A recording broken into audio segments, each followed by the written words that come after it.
जिस युवती को मैं प्राण से भी अधिक चाहता था, उस युवती ने उसके साथ शादी करने के मेरे प्रस्ताव को ठुकरा देने की वजह से मुझे इतना सदमा पहुंचा है कि मुझे अब जीना ही नहीं है। प्रश्न केवल समय का ही है। पुष्कर, पहली बात तो ये कि तुम जिसे प्यार का नाम दे बैठे हो वह कोई प्यार नहीं है, बल्कि वासना है। क्योंकि प्रेम तो ऐसा अमृत है कि जो व्यक्ति को जीने की शक्ति देता है, जबकि वासना ऐसा विष है जो व्यक्ति को मर जाने के लिए प्रोत्साहित करता रहता है। संक्षेप में, जीने की शक्ति प्रदान करे वह प्रेम है और मर जाने के लिए उकसाती रहे वह वासना है। ये है प्रेम और वासना के बीच का महत्वपूर्ण अंतर। अब तुम्हारी बात। तुम जिस वासना के अधीन होकर उस युवती को जीवन भर के लिए अपनी बनाना चाहते थे, उसमें विफलता मिलने पर जीवन समाप्त कर देने के लिए आतुर हो गए। उसमें बेवकूफ़ी के सिवा और कुछ भी नहीं है, क्योंकि वासना का स्वरूप तो सागर में उछलने वाले मौजों जैसा होता है। मौजें क्यों न कितनी ही जोरों से उछलती, उसका आयुष्य कितना, 5 मिनट का? नहीं, 1 आध मिनट का भी नहीं। आप कुछ देर तक स्थिर खड़े रह जाओ और स्वयं को संभाल लो तो मौज को शांत होने में समय नहीं लगता। वासना आखिर है क्या? क्षणजीवी उत्तेजना। उस क्षण में आप यदि उसके अधीन होने से इनकार कर दो, उसमें स्वयं को कूद जाने से रोक लो, तो उस उत्तेजना को शांत हो जाने में देर नहीं लगती और आप स्वयं को आबाद बचा सकते हो।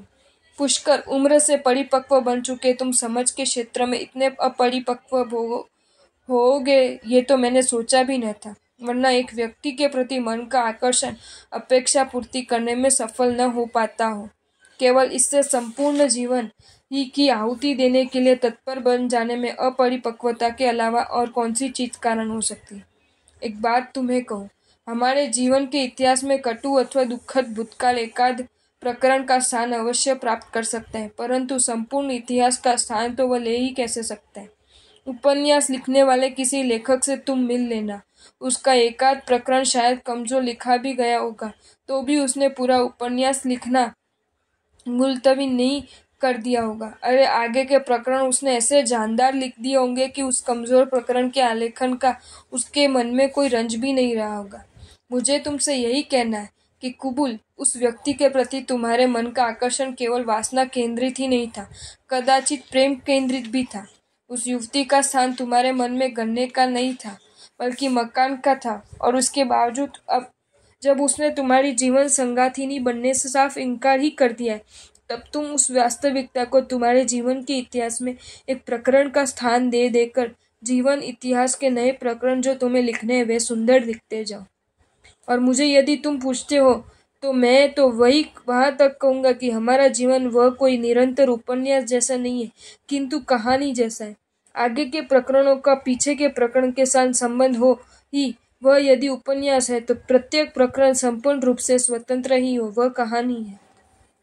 और बात भी सत्य है ना, माँ की उंगली पकड़ने वाली बाल्यावस्था और खिलौने से खेलने वाली बाल्यावस्था, स्कूल में पढ़ाई करने वाली किशोर अवस्था और कॉलेज में मौज मजा करने वाली किशोर अवस्था, व्यापार में जुटने वाली युवा अवस्था और विवाह के बंधन से बंधने वाली युवा अवस्था, पिता का उत्तरदायित्व अदा करने वाली पितृ अवस्था और अशक्ति का अनुभव करने वाली प्रौढ़ अवस्था, लाचारी का अनुभव करने वाली वृद्धावस्था और मृत्यु का इंतजार करके बैठने वाली वृद्धावस्था, इनमें से एक भी अवस्था अन्य अवस्था से कहाँ संबंधित है? इसका अर्थ, हमारा जीवन एक ऐसी किताब है कि जिसमें 15, 20, 25, 50 अथवा 75 कहानियां लिखी जा चुकी और अभी भी कहानियां लिखना जारी है। मुझे तुमसे यही कहना है कि युवती के साथ कुछ समय के लिए चले तुम्हारे प्रेम प्रकरण को तुम एक कहानी मानकर भूल जाओ और उस कहानी को जीवन की किताब में अंतिम स्थान दे देने की बजाय तुम नई नई सुंदर, अनुपम और पवित्र कहानियां लिखते जाओ और तुम्हारे जीवन की किताब को गौरव प्रदान करते जाओ। वरन केवल ऐसे मामूली कारण से जीवन को समाप्त कर देने की अक्षम्य गलती करना तो तुम्हारे लिए कतई उचित नहीं है, किंतु उस गलत विचार को अब तुम्हें अपने मन में रखने का भी आवश्यकता नहीं है। क्या लिखूं तुम्हें? किसी भी वजह से मन में प्रविष्ट विषाद को झेलने के लिए प्रकृति की ओर से हमें आशा और विस्मरण जैसे अति कीमती उपहार प्राप्त हुए। मैं चाहता हूँ कि तुम इन दोनों उपहारों को सुंदर से सुंदर उपयोग करना प्रारंभ कर दो। अभी तुम्हारा मन उद्विग्न है ना? आशा रखो कि आने वाला कल तुम्हारी आज से ज्यादा अच्छा हो जाएगा। जिस युवती के साथ तुम जीवन भर का संबंध रचाना चाहते थे, उस युवती ने भले ही इसके लिए असहमति दर्शाई है। भविष्य में उस युवती से भी ज्यादा संस्कारी कोई युवती खुद होकर तुम्हारे साथ संबंध जोड़ने के लिए तैयार हो जाएगी। आशा की इस पूंजी पर तुम्हारे विषादग्रस्त मन को तुम बड़ी सरलता से विषाद मुक्त बना सकोगे।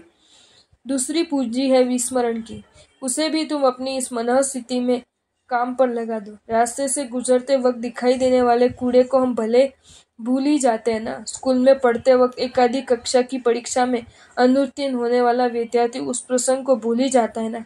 बस इसी प्रकार युवती के लिए तुमने रखी हुई अपेक्षा की पूर्ति के तुम्हारे लिए आघातजनक बन चुके इस प्रसंग को भी तुम भूल जाओ। याद रखना, मंदिर और स्मशान बिना का कोई गांव नहीं होता, तो स्मृति की पूंजी बिना का और विस्मृति के वरदान बिना का हमारा मन भी नहीं होना चाहिए।